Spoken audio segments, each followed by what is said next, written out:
Guys, welcome to Rias TV. Jadi kalian ketahui kan kalau Pelangi Untuk Nirmala kemarin tidak tayang. Jadi kita hari ini tidak akan mereview tentang alur sinetron Pelangi Untuk Nirmala. Tapi tunggu dulu, ada hal menarik yang mau Mimin bagikan buat kalian seputar fakta unik di balik cerita Pelangi Untuk Nirmala. Kalian perhatiin gak rumah yang dipakai oleh Nirmala pada episode pertamanya saat dia sedang mengadakan pesta ulang tahun sebelum pada akhirnya Nirmala ini bertemu dengan Pelangi. Tapi Mimin juga gak yakin sih di episode berapa ternyata rumah tersebut diganti dengan rumah yang baru yang saat ini kita lihat menjadi rumah dari Nirmala dan juga keluarganya. Apakah kalian ada yang bisa kasih petunjuk buat Mimin?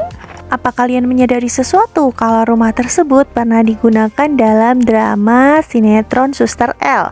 Jadi rumah tersebut adalah rumahnya Pak Benny dan juga Dr. Devan dan keluarganya sebelum pada akhirnya Pak Benny jatuh bangkrut, terpaksa meninggalkan rumah tersebut. Dan juga rumah itu adalah rumah atau villa yang pernah ditempati oleh Pak Yuda dan juga Bu Mala yang merupakan orang tua angkat Mentari dalam serial drama sinetron Juara Dunia SCTV.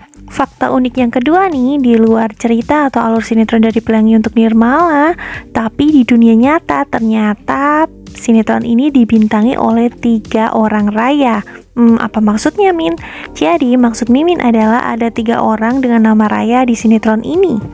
Raya yang pertama adalah Raya Kohandi yang berperan sebagai Ratna atau ibunya Pelangi, atau juga berperan sebagai Anggini yang merupakan ibu kandung dari Nirmala. Diceritakan kalau Ratna ini memiliki sifat keibuan, lemah lembut, serta baik hati sehingga banyak menyita perhatian di dalam karakter sinetron tersebut. Apalagi adanya kesalahpahaman Nirmala terhadap Ratna yang mengira bahwa ia adalah Anggini menambah bumbu di dalam alur ceritanya. Raya yang kedua adalah Raya Kitty Aditya yang berperan sebagai Diana, ibunda dari Milka dan Aska. Karakternya yang antagonis dan juga berusaha untuk merebut kembali Anas karena ia merasa dulunya pernah kalah saing dengan Anggini, membuatnya sangat membenci Ratna dan menghalalkan segala cara bagaimana caranya bisa masuk ke dalam keluarga Anas dan menjadi ibu tirinya Nirmala. Penampilan Raya Kitty di sinetron Pelangi Untuk Nirmala ini kian stunning ya, walaupun sebenarnya berbeda 180 derajat dari karakter aslinya yang sangat cuek, santai, dan juga tomboy. Dan Raya yang ketiga adalah Raya Adenasya, berperan sebagai Tasya, anak sematamayang dari Bang Ojo. Karakternya yang ceplas-ceplos, manja, centil, dan juga sedikit sengak sama Pelangi membuat para pemirsanya ini makin gemes sama Tasya. Tapi sebenarnya Tasya ini gak jahat kok, dia cuman merasa iri saja sama Pelangi dan takut kalau Pelangi akan merebut semua perhatian ayahnya daripadanya. Dan fakta unik ketiga dari sinetron ini adalah hampir rata-rata orang dewasa yang ada di Pelangi Untuk Nirmala ini ditinggal oleh pasangannya dan mereka meninggal. Kita sebut saja contohnya si Anas. Anas kehilangan Anggini istrinya saat istrinya tersebut melahirkan Nirmala, putri sematawayang mereka. Terus si Ratna ini juga kehilangan suaminya karena kecelakaan mobil yang ternyata ialah penyebab kematian dari suami Ratna tersebut. Dan ini mengakibatkan Pelangi harus hidup tanpa ayah. Walaupun pada akhirnya Ratna menikah dengan Arifin dan Pelangi taunya Arifin itu adalah ayah kandungnya.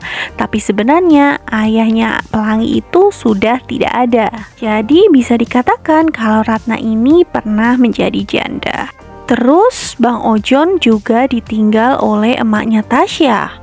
Kalau Mimin gak salah ingat sih, emaknya Tasya ini meninggal karena sakit keras. Terus ada juga Diana yang ditinggalkan meninggal oleh suaminya. Tidak diketahui dengan pasti sebenarnya alasan meninggal suaminya Diana ini apa. Tapi yang jelas Diana sudah pasti dia tidak memiliki suami.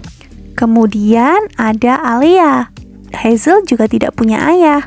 Sebenarnya Mimin belum dapetin suatu bukti sih sebenarnya ayahnya Hazel ini kenapa. Tapi kalau Mimin lihat waktu itu kan Alia lagi berada dalam situasi sangat kacau ketika mendengar bahwa suaminya itu sedang dalam kondisi kritis dan menyebabkan Alia harus menghilangkan nyawa suaminya Ratna. Jadi menurut analisa sementara kalau suaminya Alia ini juga meninggal dunia. Tapi kita lihat ya akan ada fakta-fakta selanjutnya nggak di episode-episode berikutnya. Kemudian ada Pak Bahrun yang merupakan ayah angkat Ratna. Istrinya juga meninggal dunia karena ulahnya sendiri. Jadi waktu itu istrinya berusaha untuk membela Ratna dan menyelamatkannya dari amukannya Pak Bahrun. Tapi naasnya justru malah istrinya itu terdorong oleh Pak Bahrun sendiri dan meninggal. Itulah yang menyebabkan pada akhirnya Pak Bahrun masuk penjara dan memiliki dendam pribadi kepada Ratna. Dan status berikutnya yang disebut dengan orang yang tidak memiliki pasangan adalah Mak Sukma. Bisa diketahui kalau pasangannya Mak Sukma ini sudah meninggal dunia sejak lama. Dan Mak Sukma tidak dikaruniai anak, makanya Mak Sukma ini tinggal sendiri dan meminta Ratna serta Pelangi untuk menemaninya tinggal bersamanya. Dan yang terakhir adalah si Saudah atau Soraya.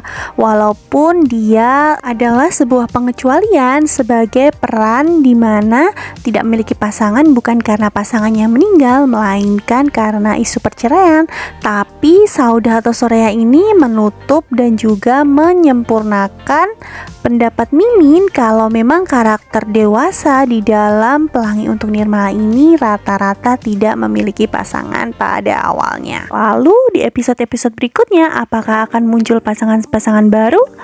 Masih jadi rahasia ya. Tapi yang jelas berikut 3 fakta unik yang bisa Mimin beberkan di episode kali ini.